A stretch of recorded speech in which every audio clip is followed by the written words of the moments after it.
When Joe Biden selected Connecticut Education Commissioner Dr. Miguel Cardona to be his education secretary, he fulfilled a campaign promise to name an educator with public school experience as his nominee for the post. Secretary Cardona took office on March 2nd and has been busy trying to fulfill another promise made by the president, getting students back to in-person learning. Secretary Cardona has 2 decades of experience as a public school educator from the city of Meridian, Connecticut. He began his career as an elementary teacher. He then served as a school principal in Meridian in 2003, where he led a school with outstanding programming for 3 to 5-year-olds, students that were bilingual, and students with sensory exceptionalities. The secretary recently sat for a long session at the Education Writers Association's annual national seminar. This year's seminar was a virtual event, and Dr. Cardona spoke on a Zoom session with Sarah Carr, a member of the EWA board. The secretary started with some opening remarks. As was mentioned, I started as a 4th grade teacher. I loved the classroom. I still feel, when I walk into a classroom, I still want to enjoy my time with the students. That's always the best part of my day. I served as a principal, as was mentioned earlier, great 10 years of my life as a principal. I had children as young as 3 in that building up to age 11, a variety of needs, different needs, whether they're learning English as a second language or children with autism, children with developmental delays. So I learned a lot. I grew a lot there, but always a teacher at heart. There's a level of urgency that I want to keep as long as I'm Secretary of Education, because we have a lot of work to do. The first 100 days, there was a really bold effort by our president to, prioritize education and really bring importance to what educators do and the role of education in our country. So I'm pleased to be a part of that. As far as reopening, data from February show pre-K through 8 schools, 80% are offering in-person learning options. That's 2 months ago, before vaccinations were prioritized, before the money was given for surveillance testing. So yes, we hit that goal that we set out to hit, but until we're at 100%, there's a lot of work to be done. And through the Help Is Here tour, I was able to visit, I think it was like 9 states or 8 states, 10, 11 different facilities, just to kind of hear from folks, from students to educators to district leaders to parents, about what they're experiencing and what's working and what's not working. So that's going to help shape the work that we do at the agency. I'm excited about the potential for our country. I know the president understands the role of education, and I'm fortunate and blessed to be in a position where I can help move this along for our country. This is a once-in-a-generation opportunity that we have here. Yes, the pandemic really, it was challenging. I mean, we're still in it, but we have a tremendous opportunity to hit the reset button on things that we know need fixing way before the pandemic. So I'm eager to do that. I look forward to a great conversation. Thanks for having me. Yeah, thank you so much. We'll dive right in with questions. The pandemic has really underscored the fact that many districts need to rethink how they serve kids in fundamental ways and for the long term, and particularly when it comes to low-income children and students of color. Since we're challenging school districts to do things differently, what does the education department need to change about its policies and practices to ensure greater equity? And America is known for its local control of schools, and I wonder, has the pandemic in any way suggested a need to shift toward greater federal control? Yeah, thank you, Sarah. You're absolutely right. I think my passion in education is really allowing it to be that great equalizer. It was for me. I was a first gen. I always say I was born rich. I had a loving family. I didn't have a lot of material possessions, but I had a warm community, a great family. But I know that if it weren't for the public schools that I attended and the state universities, I wouldn't be Secretary of Education. If it weren't for the teachers in those buildings that really saw something in me, I wouldn't be Secretary of Education. So I recognize the importance of a good education. Yet, if you look across the country, since they've been collecting data, people that that have my demographics don't typically end up through that path, right? So if you look at the data, the achievement gaps and the opportunity gaps in our country that have been exacerbated this past year, have not fared well for many students of color, for students that are in rural communities, or students who don't have means at home. So we need to make sure that as we rebuild, that we're looking at that and not going back to old practices. At the agency, which is what your question was about, we really have to look at higher ed space, for example, public service loan forgiveness better, borrower defense. At the pre-K-12 level, we have to make sure that we're lifting and being very transparent about successes and needs across our country and providing support in those areas. I think it's really important that this agency leads with service as our core mission to help lift those communities that need it. So I really want to make sure we're hands-on, we're rolling up our sleeves, we're with them, problem solving with them. I think that's our role as an agency. And I look forward to doing that with a great sense of urgency, knowing that children and students are waiting in the balance there for us to be direct and forceful in our efforts to make sure we're supporting so that everybody has an opportunity at success. So you talked about problem solving with them, and you've also spoken extensively about the need to earn the trust of families of color across the country, who we know on the one hand have been less likely to have access to in-person instruction during the pandemic, and on the other are less likely to choose it when they do have access. Mm-hmm.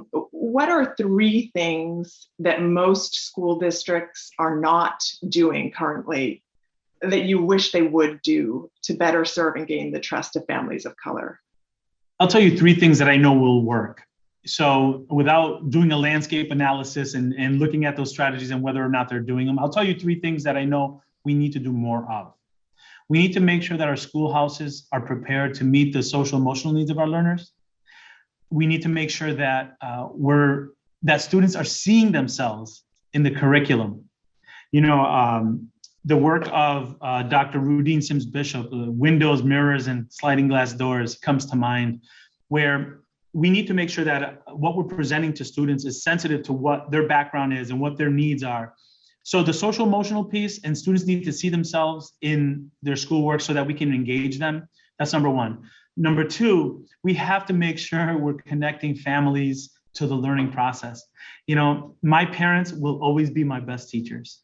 I always used to tell families when I was serving as principal, the parents are the best teachers, and we play a supporting role. So what I want to see more of is a natural, authentic engagement of families. And I'm not just talking about PTO, although PTOs and PTAs are awesome. We need them.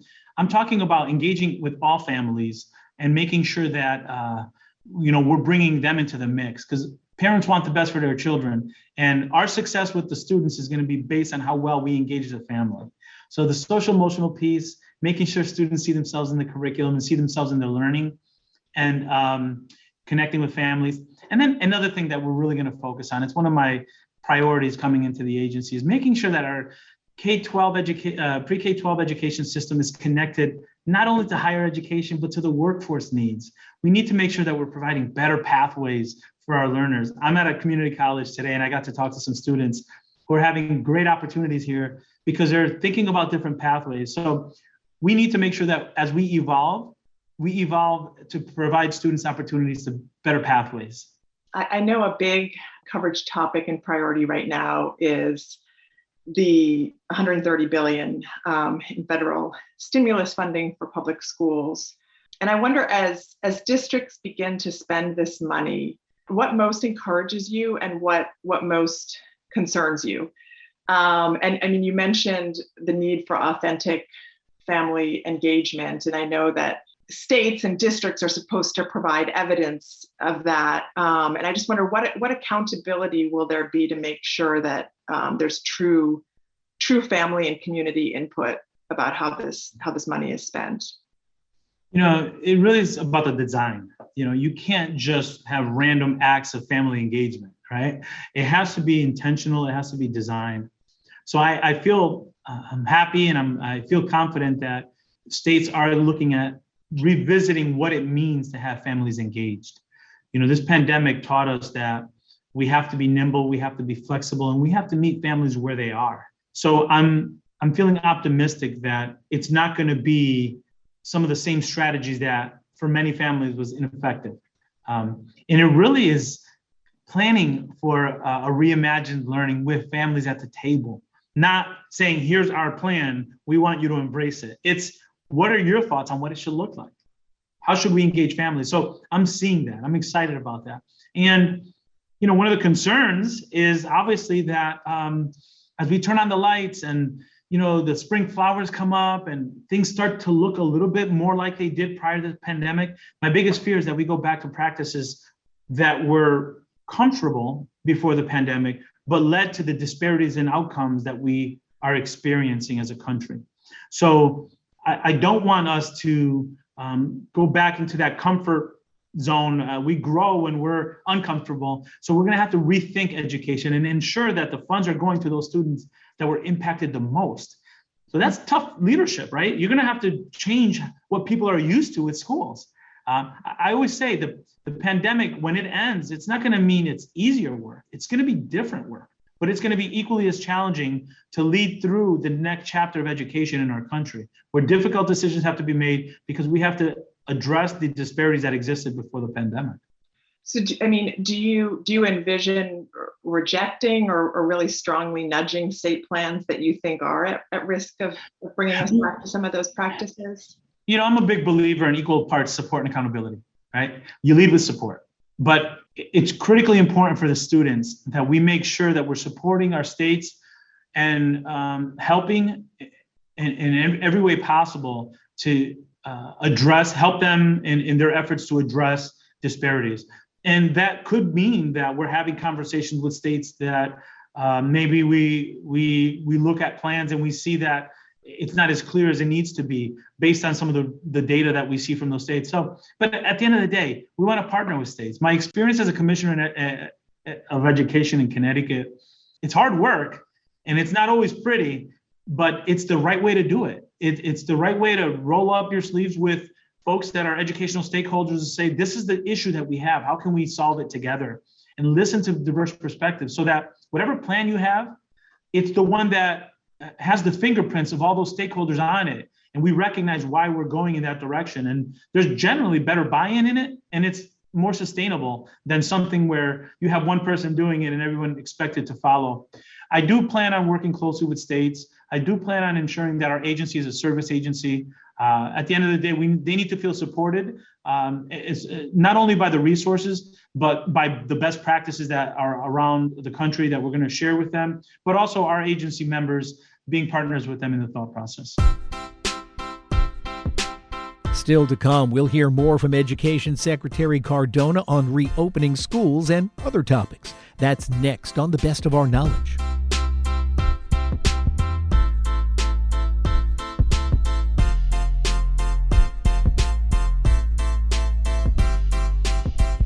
Got any questions or comments about The Best of Our Knowledge? Send them in. Our email address is knowledge@wamc.org.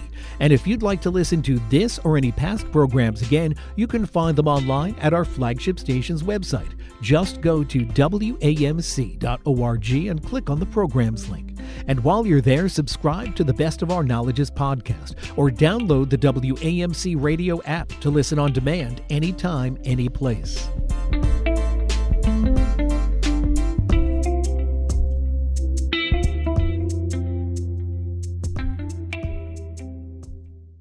This is The Best of Our Knowledge. I'm Bob Barrett, and our guest is Secretary of Education Dr. Miguel Cardona. He spoke earlier this month at the Education Writers Association's 74th Annual National Seminar.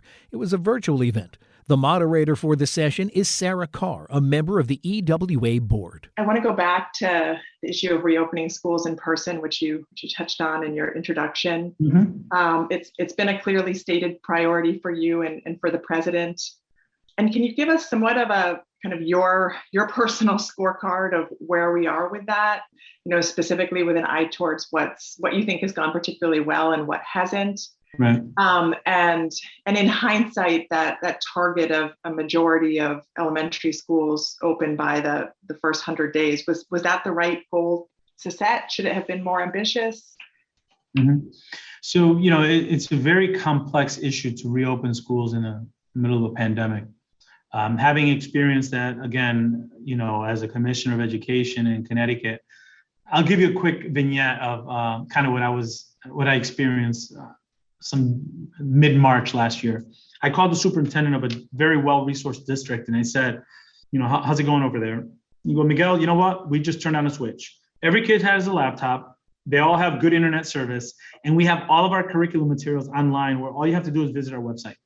And then I called another superintendent of a not so well-resourced district, a lot of needs in that district. And 4 weeks later, they still haven't communicated with students at all. Nothing. Not, hey, we're going to come back, or, go onto our website. So the disparities there prove a couple things. Number one, that we have to reopen with urgency. But number two, they're in totally different places. And Connecticut is small. In different parts of Connecticut, they were in different places. Another one, I had a principal, we were talking about graduation, in-person graduation last year. And I had one superintendent telling me, Miguel, I only have about 100 kids in my graduating class. I could pull it off at the local soccer field. And then I had another superintendent telling me, Miguel, I have 3,000 students in my school. There's no way you can do a one-size-fits-all. So those are some of the challenges that leaders across the country are facing.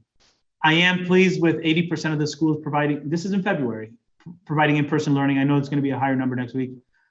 But I still feel that same sense of urgency until all schools are open. There is no substitute for in-person learning. Every day that the students are not in school is a lost opportunity for emotional connections, for relationship building, for academic support, and for the school community to really wrap their arms around these children who, for the past year, are wondering what's going on. I do believe it was the right goal. I think early childhood, pre-K through 8, it's much more difficult to teach a first grader, a 6-year-old from home than it is a high schooler. But I still want to double down, and I still want to make sure that the conversation is about reopening schools in the spring. Yes, we need to be thinking about the fall, but we also need to be thinking about what we can do to bring students back in now. That's why the Help is Here tour. My message is clear. Do everything you can to get the students in now. Some places, the ventilation, some places, the trust, some places, the fear of the pandemic are still preventing students from coming in. But in some cases, it's also the fact that some students didn't feel comfortable in school before the pandemic. So it really speaks to the issues that we have and the challenge that we have moving forward. But I'm really optimistic that we're going to get through those, because we're going to be bold in our leadership and we're going to keep that sense of urgency. Yeah, it sort of connects back to that first question, is just, do you think there's a need for greater federal and state oversight with some of the districts that are not communicating with families and not developing plans? There will be ongoing relationships with districts, with states, that will, not only with reopening, but right now we're assembling, a group of folks whose focus is going to be on getting better data points, regular communication with states and districts, problem solving together. We lifted up the best practices clearinghouse Friday. We made it public. We had over 1,100 submissions of what's working in different places. And we went through those meticulously. We posted 200 right now. We're going to keep going. We're going to keep adding to that, but there are best practices. We're going to be providing support. But yes, to answer your question, while it's not the federal government's role to micromanage education, it is our goal to make sure that all children across the country are getting a free, appropriate public education, one where they have the opportunity to succeed in life. And I take that very seriously. And I know that it's going to be my role, it's going to be my agency's role to support states on that, but also call out where issues are happening so that we could work with them and make sure that we're doing what's right for students. Thank you. Student loans were a big campaign topic, and candidate Biden promised $10,000 in debt forgiveness. You've already taken several actions to reduce the student debt burden, including extending the payment pause and forgiving debts of disabled borrowers. What's next? And can you be specific about a timeline for action, and whether this can be done administratively or needs congressional approval? Yeah, as you mentioned, loan debt has really impacted many families, many students, and getting out of it and seeing a pathway out of it is critically important. And I know that's a priority for the president, as it is for me. We're still working with the White House on the best path forward and negotiating what rights, responsibilities and rights we have as an agency and what isn't. So as soon as we're able to communicate on that, or as soon as we get to a point where we can communicate information, we will. But I think, Sarah, it's really important to recognize too that we have to kind of go down the river, right, to see where this is coming from and really stop the bleeding to make sure that our public service loan forgiveness is working. I know 98% of the claims were rejected in the past. I know that borrower defense is something that we also have to take seriously. I really am passionate about making sure that higher education, that we can quantify a return on investment. I want to make sure that our graduates are graduating with greater earning potential and going out there and buying homes and contributing and not being held down by debt. Unfortunately, that's the narrative for so many families. So while I don't have a specific timetable of when we're going to be announcing things, I can tell you that there's a great sense of urgency. This is going to be as much a priority for me as Secretary of Education as the pre-K-12 shifts that we have to make across the country, because I see the connections. And I know that a good education system is the best economic driver in our country. So we have to get it right on both ends, the early childhood end, but also the higher education. And the loan forgiveness and not getting into that position where 5 years from now, we shouldn't be talking about loan forgiveness because college should be more affordable. You know, the opportunities for students to get grants, and they shouldn't be paying for the rest of their lives for an education that they're going to be receiving in the next 3 to 4 years. So I'm critically focused on that, while also knowing that loan forgiveness is something that is a priority for the president, for myself, and we look forward to communicating when we're ready. Great. And related to college affordability, President Biden last week proposed the landmark move to make community colleges free and expand support for Pell Grants and HBCUs. Do you think that we should go further, and should all colleges be free? I'm pleased that the focus is really on those that work to address some of the inequities that we see in higher education. We know how important HBCUs, MSIs, tribal colleges are, Hispanic serving institutions, to giving those students an opportunity to have a crack at college and be successful. And, you know, I recently read that half the dentists across the country, Black dentists, are from HBCUs. That stuck with me. You know, it's critically important that we make sure we're focusing on those institutions that are really serving students that have been underserved for a long time. And I think that's a great place to start and make sure that we're providing the support where it's needed most. So that's sort of a no for now on expanding it past those institutions. You know, and not to say that that's not something that we won't be considering. I just think right now it's really important that, you know, kind of like with the funds with the American Rescue Plan, you know, there are some folks that were hit much harder than others, you know, frontline workers, people who live in multi-generational homes. So we have to make sure that we're addressing those needs. Similarly with colleges, there are some institutions that really are providing support for those students that are underserved. And we have to make sure that we're taking care of those that need it the most, as well as looking at options for providing free post-secondary education. That's why the American Family Plan is focused on community college for everyone for 2 years.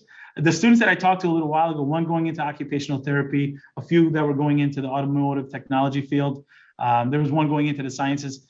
You know, their message is, this is great for everyone. I hope everyone takes advantage of it. So there are efforts from the president to provide post-secondary education opportunities. I just hope it moves forward, because it's going to be no pun intended, a shot in the arm for our country. That was Secretary of Education Dr. Miguel Cardona speaking at the Education Writers Association's 74th Annual National Seminar. He spoke with Sarah Carr, a longtime education reporter and a member of the EWA board. Thanks to the Education Writers Association for giving us access to this year's event. We hope to see you all in person next year. The biggest lesson of the past 15 months could be learning the importance of public health in our day-to-day lives. That's the topic of today's Academic Minute. COVID-19 has brought many unseen social impacts to the fore. I'm Dr. Lynn Pasquarella, President of the Association of American Colleges and Universities. And today on the Academic Minute, Isabel Custers, Assistant Professor of Exercise and Health Science, examines one of these. Amidst the COVID-19 pandemic, we have realized how much public health impacts every aspect of our lives. Think back, if you can, to pre-pandemic times. Did the general public know about the reach of public health? Were we equipped with the tools to evaluate public health information and to understand how every policy decision or neighbor's choice might impact our health? Probably not. In 2003, the National Academy of Science concluded that, in order to keep the public healthy, we not only need a trained public health workforce, but also an educated citizenry, suggesting that, quote, all undergraduates should have access to education in public health. This makes sense. Public health is, at its core, an interdisciplinary field. From the social and biological sciences to engineering, from financial and business management to communication and the humanities, public health combines all of these diverse fields to ensure innovative and robust solutions to our most pressing issues. Through widespread undergraduate public health education, we can coach students in critical thinking skills to learn the application of the scientific method to large-scale problems and solutions, to communicate clearly to diverse audiences, and to work effectively in an interdisciplinary team. Higher education has the power to draw people out of their comfort zone and to combine students with different interests, strengths, and life experiences. By creating a safe environment in the classroom where students come together to discuss important and difficult concepts, racism and sexism, climate change, inequity, and others, we can put the wheels in motion for a generation focused on change. Not only should we focus on the problems prevalent in our society, but solutions that can move us toward a healthier, equitable, and inclusive future. There is hope in the next generation. We just need to equip them with the tools to make change happen for our health, for the public's health. That was Isabel Custers of University of Houston Clear Lake. You can find this, other segments, and more information about the professors at academicminute.org. The Academic Minute is a production of WAMC Northeast Public Radio in partnership with the Association of American Colleges and Universities. That's all the time we have for this week's program. If you'd like to listen again, join us online at our flagship station's website. Go to WAMC.org and click on the programs link. While you're there, subscribe to our podcast or any of the other WAMC or National Productions podcasts. And if you have any questions or comments about the program, send them in. Our email address is knowledge@WAMC.org. And you can find us on Twitter at TBOO Knowledge. I'm Bob Barrett. Be sure to join us next time for another edition of The Best of Our Knowledge. Bob Barrett is producer of The Best of Our Knowledge. Dr. Alan Chartock is executive producer. The Best of Our Knowledge is a production of WAMC Radio's National Productions, which is solely responsible for its content. Hear more at WAMC.org.